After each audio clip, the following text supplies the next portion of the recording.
Rev up your engines!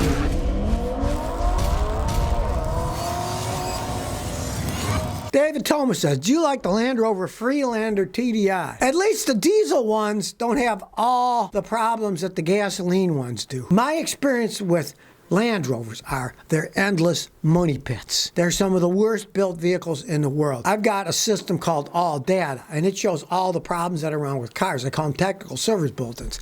And sometimes as a laugh, I'll look up a Toyota, and there'll be like 15 things on the list of things that are known to be wrong. Then I'll look up a Land Rover, and there'll be like 85 pages of problems that they have. I would not buy one. On the other hand, you can get used ones pretty cheap because nobody wants to buy them. They know how expensive they are to repair and how much they break down all the time. Len says, I hope you can read this. Urgent. My '06 Honda CR-V broke down. It's the transmission. Should I repair or buy? The transmission's $1,800 from a 118,000 mile car. What are your thoughts? Okay, here's the thing. Used to be you could get a transmission with 118,000 miles for one of those things used for like $400. 118,000 miles? I'm assuming you're talking about automatic transmission. Back in 2006, the Honda trannies were a little on the weak side. They're much better now. If you like the car, do a little research. There are people in the United States, there are companies out there, and the only thing they do is rebuild Honda automatic transmissions. I would buy one of their rebuilt units, and then you send your unit to them, and they rebuild it for somebody else. That's what I would do. I would not gamble with $1,800 on a used transmission from a junkyard. You have no idea. But there are guys out there that rebuild them and know what they're doing, but make sure it's people that all they work on is Honda transmissions. Benny and Jet says, Scotty, my old man wants me to buy him a 2002 Thunderbird. Any talking points I can do to sway his opinion? Yeah. You know, they don't make them anymore. That was one of their big failures. They stopped making Thunderbirds and they decided, oh, we're going to make them again. They were disaster areas. Their electronics were disaster areas. They came out months and months later than when they were supposed to because they couldn't even sell the ones they were building to people. They were so crappy. It was a big disaster area. I would not advise buying one. They don't hold up. I mean, he probably likes it because of the way it looks. Some people like me, I thought it looked kind of like a suppository. It's the shape of the new mechanics will always laugh at them. They weren't good mechanical vehicles. I would not advise anybody to buy them. Tell them to contact Scotty and I'll tell them more. Feeling Sugoi says, can a bad hub assembly cause other parts to clunk? Well, of course it can. Here's your hub, right? And then the brakes break over the hub. So if the hub's worn, the brake rotor can wobble, then that can make the brake rotor make a lot of noise. Can also make the brake backing plate that keeps dust off. It can hit that make a noise. Anything that's worn that causes a wobble can create all kinds of noise. It's easy to check. All you got to do is jack it up in here. If the hub assembly's really bad, you pull it and you'll feel it clunk, clunk, clunk, clunk, clunk, clunk. You know, hey, well, it needs a new hub assembly, and you change that first. Then you check the rest. If the hub's bad and it's making the rotor warp, well, when you take it off, put a new hub on and bolt the rotor on, the rotor won't be moving back and forth anymore, and that noise goes away. You know, you fixed it. Boneless Pizza says, Scotty, I got a 2008 CR-V. Check gas cap message. What could it be? The gas cap is fine. Well, one, how do you know the gas cap's fine? Gas caps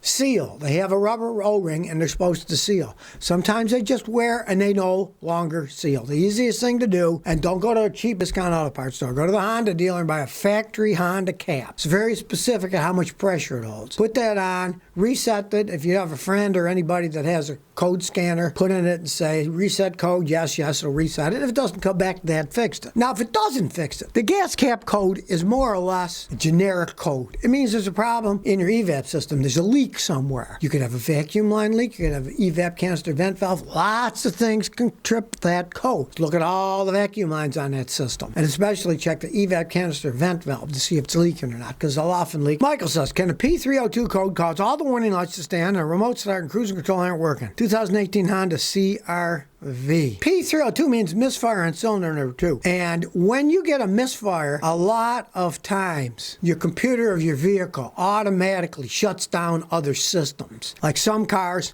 if you get a code like that, they won't go into overdrive on the transmission. Like if it's a 5-speed overdrive, it'll go 1, 2, 3, 4, but it won't go into 5. And it's a computer software thing. They don't want them to do it because they think, well, the car's not running right, so we can't go into top gear. It would strain the engine. It isn't running right too much. So yes, they can. You want to fix the P302 first. Now, you say it's a Honda 2018. I'd say change the spark plugs and maybe swap the number 2 ignition coil with the number 4 ignition coil. Then if the code goes to P304, you know it's the coil, and then you could buy the coil too. You can always swap parts to see if the mist moves to a different cylinder, and if so, you know the part you moved was a problem. It's an easy way to analyze it. It's a very cheap fix if that works. Raymond Ramirez. Scotty, I bought a 2016 Acura ILX with 64,000 miles. Are the 8-speed dual clutch transmission trannies reliable? Well, yes, they are. Now, understand one thing. Acuras are fancy Hondas. Honda makes their own transmissions. They don't buy them from somebody else, and Honda's a pretty good company. And those 8-speeds, that was what all the Europeans were really into for a while. They do have phenomenal acceleration. It has 2 clutches that the transmission computer shifts. Pretty much is automatic, only it's faster than a human being can possibly shift. And they're pretty well made in those. I've yet to see one break. Tyler Horton says, Scotty, I got an '01 Mark IV Jetta. Rear brakes are squeaking when they sit overnight. It goes away. There's lots of brake material, and they don't pulsate. All right, well, here's the thing. Your brake discs, the discs, they're cast iron. What does it do? When it gets wet, it rusts. Volkswagen's notorious for that. Sits overnight, it rusts, and when you first start and brake, it squeaks because it's rubbing the rust off. Now, from my experience, if you want to go through the bother, you could buy Akebono, A-K-E-B-O-N-O. It's a Japanese company. Pads that fit it, and they generally don't make any more. They're made out of a material that they really don't make noise. They don't squeak or anything like that. Now, you said their brakes are fine. You got plenty of pads. It's not going to hurt anything. But Volkswagen's notorious for that. The rotors themselves just corrode. They rust a little bit more than normal, and then it wipes it off, especially if you notice if it had a thunderstorm during the night. Then the first time you get it, they really start making noise. It's because it's all rusted, and it's just